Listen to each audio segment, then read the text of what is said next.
We're trying something new here, people. Okay, I'm finding that I'm way too exhausted at the end of the day to make a video, and really all I want to do is stare at a wall. That's not even true. What I'm doing is I'm watching a 3-hour retrospective on a PS1 game I no longer have time to play.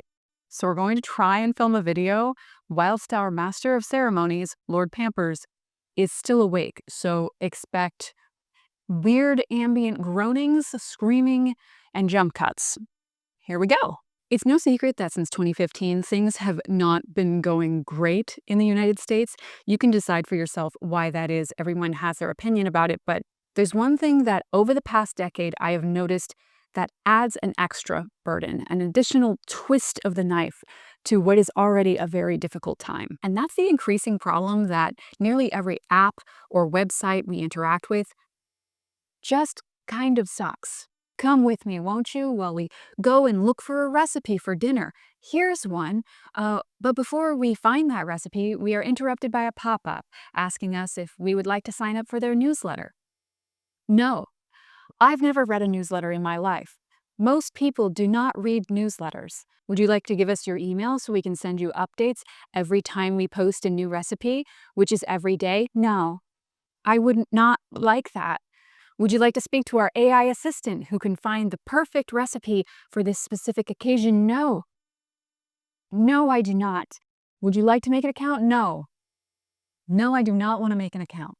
That's just the website attempting to scrape as much data as it can from you. We haven't even gotten to the ads. Many articles link to Pinterest now, the ones that aren't just sponsored content, which in 2025 is roughly half. They're so riddled with ads, some of them are literally unreadable. A simple fashion blog can crash my browser. You may have experienced this annoyance and not had the word for it. The word you're looking for is user friction. When you want someone to buy your product or watch your video or donate to your cause, user friction can make a huge difference in sales. Let's say I want to buy a pen, but not just any pen, like a custom-shaped Lord of the Rings limited edition Aragorn pen. Checking out involves me typing in my information, maybe calculating shipping, getting up, finding my wallet, typing in a long series of numbers off my card and the expiry date and the code on the back. And at this point, I'm wondering how much I want this Aragorn pen. Also, while I'm checking out, they're still advertising to me. Do I want to add a limited edition Gondor emblem pen holder too? No. Why would I want that? Who uses a pen holder? Do I want to give them my email address for a whopping 10% off my first purchase of $75? No. Listen, I'm not great at math, but I know that's like under $5. This is user friction. How many steps does it take for me to be converted from audience to customer?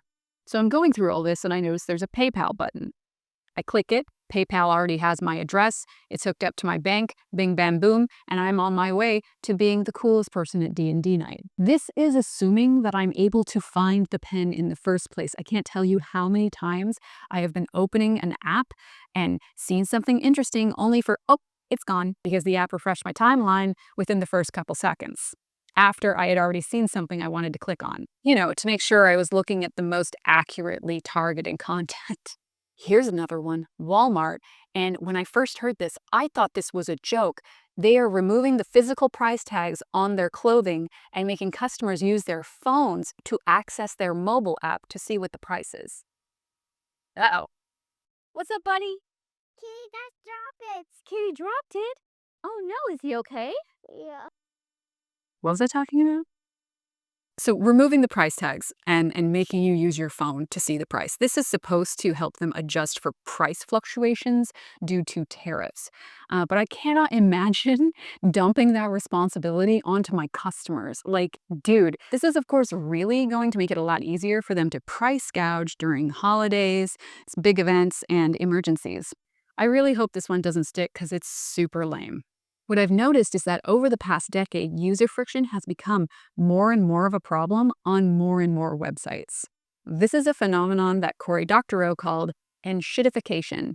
And shittification refers to the phenomenon where online platforms initially designed to provide a high-quality user experience gradually deteriorate over time as companies prioritize profits by adding excessive ads, limiting features, and making design changes that ultimately harm the user experience, essentially shitting on the very product that they attracted users in the first place. It essentially describes the degradation of an online platform due to business practices focused on profits above user needs. A quote from Dr. O: "Here's how platforms die. First, they are good to their users. Then they abuse their users to make things better for the business customers. Finally, they abuse those business customers to claw back all the value for themselves. Then they die." Honestly, user friction is one of the elements that made Amazon so prolific. As more and more websites are scraping their customers for every shred of data they can, Amazon has remained incredibly user-friendly. It's not that they're not scraping your data, by the way. They absolutely are. But you're not participating in it, which is why it's so addictive. Everything is easy. Everything is seamless. They can do this because they can afford it. And the more megacorps like Amazon take up space in the economy, the more desperate smaller businesses become, creating this sort of race to the bottom for everyone essentially living in the shadow of Amazon. Now, I would like to take a brief moment to tell you that I am a poor. I'm a single mom and I live in low-income housing, so I have a Patreon. Honestly, even if half my subscribers donated just $1 a month, it would completely change my life, which is kind of crazy to think about. Anyway, links in the description. Back to the video. I've also noticed there's definitely been a change in the very visceral reaction I have to being advertised to. Like having a video interrupted by an AI voice telling me to run, don't walk to my local Target to pick up the latest Stanley Cup accessory is enough to send me into an expletive-filled rage. Like, I can't properly express the level of disgust I feel when it happens. Science fiction author William Gibson wrote a book called Pattern Recognition, wherein the main character, Case Pollard, has an allergy to logos and advertising, and I think that may be the only way I can describe it, the feeling, without getting demonetized. And like Case Pollard, I probably could turn it into a profitable side hustle. Send me a DM if you want me to check if your advertisement incites violent contempt. It probably does, but it's more than that. I would argue that user friction isn't even regulated to the internet. Since the pandemic, I've noticed a stark increase in user friction in the real world. And I think the most perfect example of that is McDonald's. Before we start, don't judge me for going to McDonald's. Like, have a toddler, okay? To begin, every drive-through experience starts with, "Will you be using your mobile app today?" No, I don't want to use your mobile app. I never want to use your mobile app. Every deal on your mobile app sucks anyway. You may have also noticed that your local McDonald's doesn't have the Play Place anymore, although you may have missed it if you aren't a parent. In my area, McDonald's that used to have the Play Place actually removed them, and now there's only one Play Place in a 30-mile radius. The argument from McDonald's is that they are expensive to clean and maintain, says the company that made $24.9 billion in profits in 2024. You poor babies. Let's all keep McDonald's in our prayers tonight, children. This is really sad because in a lot of poorer areas, the McDonald's Play Place is the only indoor playground where kids can go when it's extremely hot or extremely cold. So let me know in the comments, because this part may just be in my area, but they've also taken out the drink machines and put them behind the counter.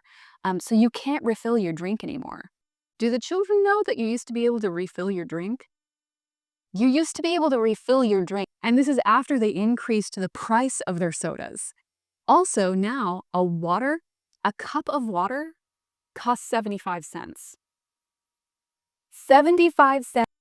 I know this part of the video probably isn't going to age well because eventually people will become acclimated to these changes, especially young people. The elderly like myself will always gripe like, "I remember when water was free." And, uh-oh, you want an apple, buddy? You want an apple? What was I saying? What was I? Oh, yes, I remember when water was free. But McDonald's isn't trying to hook us anymore. The goal of a megacorp like McDonald's is to always hook the younger generation and become part of their childhood nostalgia and routines. And they can count on younger people to ignore the old because that is what we've always done. The most noticed change for a lot of people in recent times for McDonald's was definitely their straws. And this one drew a lot of criticism. The traditional yellow and red striped straws were briefly replaced by a clear version, and they were flimsy. They bent and they cracked. Personally, I had McDonald's straws splinter into two pieces just by trying to push them through the lid. They later brought back the old straws due to complaints, but they would have happily cheaped out if enough people hadn't complained, which is really one of the best things about TikTok. Was all this user friction really necessary to maximize profits? Is McDonald's really struggling that much? Of course not, but their shareholders wanted an extra vacation home, so broken straws for everyone. I'm loving it. I wish I could only shop at businesses that did not have shareholders because they're honestly the root cause of nearly every annoying, crappy thing that businesses end up doing to their customers down the line. Just no shareholders. These are all symptoms of the same economic shift, more for the rich and less for the working class people. I said this a long time ago on TikTok, millennials are the new Victorians and we are entering a second Gilded Age. But that is a video for another day. Let me know in the comments if you want to hear that one. Speaking of the comments, I'm sure you all have examples of user friction from your own lives and I want to hear about them. Thank you so much for watching my video. I hope it was helpful. Please subscribe to the channel and head over to patreon.com to keep the videos coming, and I will see you next time. I only got interrupted twice. This was actually a huge success. I'm proud of us. All right, I'll talk to y'all later. Bye.